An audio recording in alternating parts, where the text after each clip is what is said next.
കേരള സർവകലാശാലയിലെ അധികാര വടംവലിക്ക് അവസാനമാകുന്നില്ല. Doctor mini കാപ്പനെ മുന്നിൽ നിർത്തി ഡോക്ടർ KS അനിൽകുമാറിനെ വെട്ടാനാണ് VC-യുടെ നീക്കം.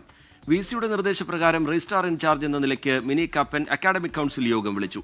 അതിനിടെ സർവകലാശാലയിൽ ആരാണ് പ്രശ്നമുണ്ടാക്കുന്നതെന്ന് വൈസ് ചാൻസലറോട് മറുപടി നൽകാൻ ഹൈക്കോടതി നിർദ്ദേശിച്ചു.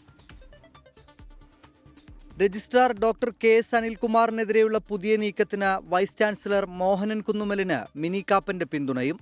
അനിൽകുമാറിനെ പൂർണ്ണമായി ഒഴിവാക്കി സർവകലാശാലയുടെ അക്കാദമിക് കൗൺസിൽ യോഗം വിളിക്കാൻ VC ഉത്തരവിട്ടു. ഓഗസ്റ്റ് 14-നാണ് യോഗം ചേരുക.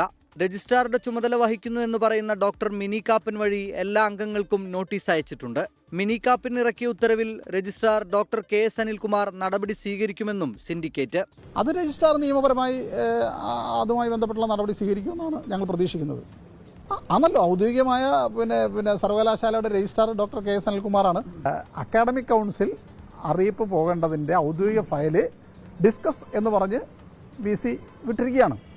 ആ ഔദ്യോഗിക ഫയലിന്മേൽ അക്കാഡമിക് കൗൺസിൽ വിളിക്കുന്നതിന് തീരുമാനം എടുത്തിട്ടില്ല. അടിയന്തര സിൻഡിക്കേറ്റ് യോഗം ചേരണമെന്ന ഇടതംഗങ്ങളുടെ ആവശ്യത്തിൽ തീരുമാനമെടുത്തിട്ടുമില്ല. സർട്ടിഫിക്കറ്റുകളും പ്രധാന ഫയലുകളും തീർപ്പാക്കുന്നതിലും നടപടിയില്ല. കേരള സർവകലാശാലയിൽ ആരാണ് പ്രശ്നമുണ്ടാക്കുന്നതെന്ന് ഹൈക്കോടതി VC-യോട് ചോദിച്ചു. വിഷയത്തിൽ വൈസ് ചാൻസലറോട് സത്യവാങ്മൂലം സമർപ്പിക്കാൻ ആവശ്യപ്പെട്ടു. അതിനിടെ ഡിജിറ്റൽ സാങ്കേതിക സർവകലാശാലകളിലെ താൽക്കാലിക VC നിയമനത്തിൽ ഗവർണർ നിയമവിദഗ്ധരുമായി ചർച്ച നടത്തും. ഇതിനായി ഹൈക്കോടതിയിൽ ഗവർണർക്ക് വേണ്ടി കേസ് നടത്തിയ അഭിഭാഷകനെ ഡൽഹിക്ക് വിളിപ്പിച്ചു. 24 തിരുവനന്തപുരം.